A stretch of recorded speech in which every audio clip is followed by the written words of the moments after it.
Hey everybody, this is a real quick video in case you have Skullcandy Riff Wireless 2 Bluetooth headphones and you need to do a hard reset to the factory default settings on them, clearing out the pairing list. Now there's two reasons you're going to want to do this. The first one is troubleshooting in case these headphones are not working for some reason, like they are not pairing with Bluetooth, or they're not connecting to your phone or other device, or they keep disconnecting, they're not responding.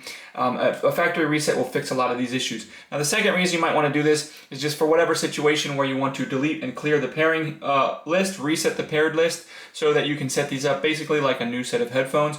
We can go ahead and do this really easily. We're going to go ahead, first of all, on your phone, just go ahead and have them forget the old paired device of these headphones off of your phone so that it doesn't try to pair again. And then you're going to go ahead and turn these headphones on. And once they're on, we're just going to press and hold the volume up and volume down buttons simultaneously for 3 seconds.